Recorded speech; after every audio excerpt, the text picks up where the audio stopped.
Koral Enerji, bu arada Koral Enerji çox dəhşətli fakt çıxıb ortaya. Bunu mən heç arada demirəm. Mən bunu heç arada deməmişəm. Siz də bunu heç arada eşitməmisiniz. Bu məxfi materialdır. Birinci dəfə eşidəcəksiniz bunu. Ağıllı adamlara lazım bu ki, o sadəcə İlham Hasan getdik abi tez ol deyən o nə dərdim o savadı az ancaq İlhamın getməyi, başqa bunu heç nə eşitmək istəmir. Bir cənə onu eşitmək istəyir, İlham getdi. Elə olmur, qadın alın. Nə yoğurmaq, nə yapma, nə yoğurma hazırda kökə tapma deyirlər buna. İndi mən elə bir məlumat verəcəm ki, bu bir dənə İngiltərənin M6'sının o İngiltərə bilir bunu.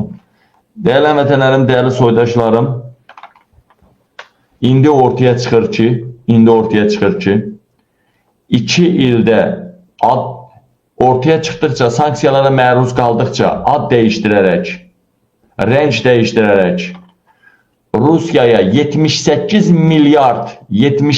milyard savaşa pul verən, savaş pulu verən Koral Enerji artıq ingilislər izinə düşübdür. Sən demə, Koral Enerji Əliyevlərin ailə şirkəti Koral Enerji, sən demə 6 milyard Rusiya neftini sataraq 6 milyard dollar Trump'ın seçim kampanyasına pul bırakıblar, lobbiçilik ediblər. Baxın ha, İlham Əliyev elə birisi elə belə adamdır. Dəyərli vətən, ona görə də məhz bugün Amerikanın yanında Rusiyadan başqa heç kim yoxdur.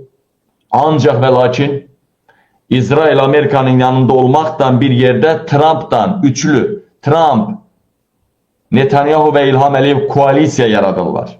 Yaratmağa çalışırlar. Bu nəyin nəticəsidir?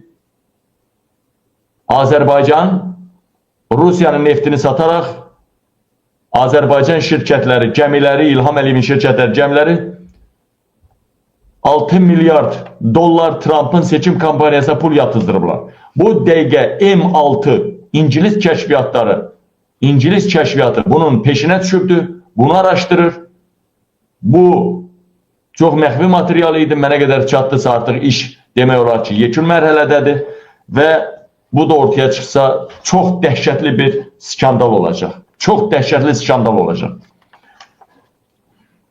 Rusiya Ermənistanla danışıb, Xarici İşlər Naziri, Rusiya Xarici İşlər Naziri MDB toplantısında Xarici İşlər Nazirinin mavini Aleksandr Pankin deyib ki, ermənilərə deyib ki, siz probleminizi niyə Avropadan, Qərbdən imdad deyirsiniz, həll eləmək istəyirsiniz. Siz deyil, bizim yanımızda olun, Qarabağ alaq verək sizə. Qarabağ alaq verək sizə şeylə, nədir o, Kəlbəcər və Laçın koridorundan bir yerdə verək sizə. Bu da İlham Əliyevin müttəfiqi. Deməli, Latakiyada İran, düzdür, İsrail adı çəkirlər, Düzdür, İsrail adı çəkirlər. Amma İsrailli türklər elə belə adını çəkir. Elə belə. İran böyük güclü, böyük devlətdir. İran deyə qoşun Suriyaya yeritmək biraz türklərin, sadə vətəndaşların, bizdə dindoşlar çoxdur, qəzəbinə tuş gələr. Amma İran və İsrail deyərək Türk ordusu Suriyaya girdi və orada qan da çox tökülə bilər. Bütün hallarda inanın ki, orada İsrail söhbəti deyil, orada aranı qarışdıran İrandır. İran, yadınızdadsa onların rəhbəri, dini liderləri də dedi ki, bu haqsızlıqdır deyə gələcəkdə öz müqəddəratını ayağa qalxıb xalq həll eləyəcək. İndi var. Yəni bu oyun elə belə oyun deyil. Bu oyun o boyda ən güclü Suriya ordusu işıq sürətindən gəldi, aldı hansısa bir qruplaşması, kəşfiyyat qruplaşması, elə belə şey deyil bu Türkiyə neçə ordu yeritdi ora. Sadəcə İran böyük həcmdə, çox güman ki, Rusiyanın da gizlin dəstəyini alaraq İran çevriliş eləmək istədi. Gecə ilə Əhməd Əl-Şaranı Suriya prezidenti çevriliş eləmək istədi. Və bunun qabaqçıdan Türkiyə MİT xəbər tutdu və ordular yeridi, təyyarələr uçdu, F-16'lar və xırda o kəşfiyyat qrupları vaxtından qabaq planı həyata keçirməmiş məcbur oldular ateş açmağa. Kəşfiyyatın da ateş açmağı məhvi deməkdir. Adicə iki dənə ölkə durur. Bizim kəşfiyyat Ermənistana keçir, Ermənistanınki bizimkinə keçir. Kəşfiyyat qabaq-qabağa gəlsə, gönlünü çevirib dal-dala getməlidir. Yəni, bir-birinə güllə ata bilməz kəşfiyyat. Kəşfiyyat, əgər sülh devridirsə, ya belə müharibə devridirsə ateş aça bilər. Amma sülh devridir belə də sadəcə neysə, kəşfiyyat keçir o tərəfi müşahidə eləməyə, nəyəsə, erməni kəşfiyyatı ilə qabaqlaşdırsa, ikisi də qayıtmalıdır ki. Yox, əgər bir-birini görürsə, görməməzliyə vuraraq bizimki o tərəfə keçir, onlar da bu tərəfə keçir. Bu variant da ola bilər. Yəni, kəşfiyyatın ortaya çıxması. Sadəcə burada nədən söhbət gedir? Bir addım o izdə olsa, bizim kəşfiyyat tam məhv olacaq. Bir addım bu izdə olsa, onların kəşfiyyatı tam məhv olacaq. Kəşfiyyatın öz qanunları var. Ona görə də kəşfiyyat işini bitirməmiş ortaya çıxdısa, hamısı məhv olunmalıdır. Və eləcə də oldu Türkiyə sayəsində. İsrail deyirlər dindoşlar. Onlar da elə İsrail'ə düşmən hesab edirlər, düz eləmirlər. Sadəcə qonşu o boyda sərhədlər olan qonşu İran kimi ölkəni açıq hədəfə gətirmək istəmirlər də. Suriyanı, Türkiyə əsgər orada zaten şəhid olacaq. Zaten orada bunu eləyən İrandır. Suriye demək Türkiyə deməkdir.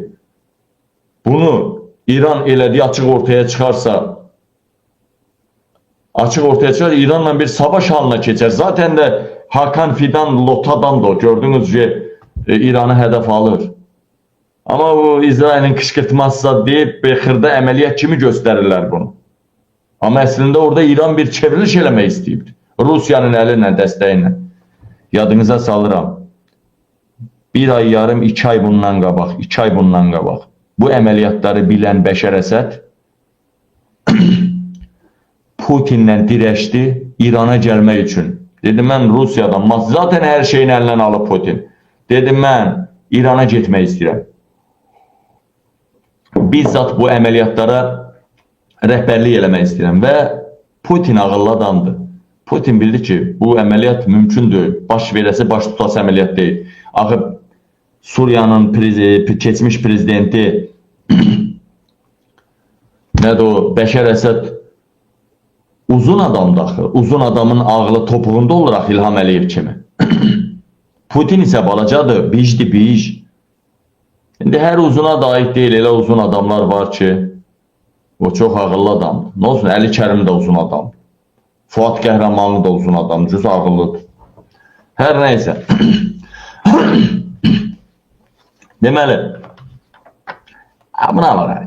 Nəysə, uzun sözün qısası, İran tərəfi şiyələrlə, elə bir Suriyada sünni devləti quruldu da, Suriyada sünni devləti quruldu. İran da şiyələrlə, şiyə teröristlər, təxribatçılarla, sünnilərdə də var təxribatçı, söhbət ondan getmir. Yəni, sünnilər şiyələri qırdı. Yəni, orada kəşfiyyat ki, üzə çıxdı. O kəşfiyyat kim idi? Bəşər Əsəd dəstəkli, İran dəstəkli şiyələrdən ibarət idi. Üzr istəyirəm. Və sünni silahlılar, yəni türklər Bəşər Əsəd, sünnilər qırdılar. Yəni, Suriya ordusunda Bəşər Əsədin yanında olanlar, yəni şiyələr, əsasən şiyələr idi. Qarşı tərəfdə sünnilər idi. Türkiyədə bilirsə sünnilərin çox uluğu olan dövlətdir. Və orada kəşfiyyatçılar şiyələr idi, sünnilər şiyələri qırdı. Özü çox moşunu qırdılar, çox qırdılar, hamısını qırdılar. İndi xırda para orada qalmağın dərdindən əməliyyatlar olacaq. Arada bir YPX, PYD deyə, nə bilim, Qoland dağları deyə, İsrail deyə. Əlbəttə ki, Türkiyə orada bazalarında quracaq, böyük güclənəcək. Orada İsrailin də, Suriyada İsrailin də bazası var, Amerikanın da bazası var, Türkiyənin də bazası var. Sadəcə Türkiyə bazaların sayını çoxaldır.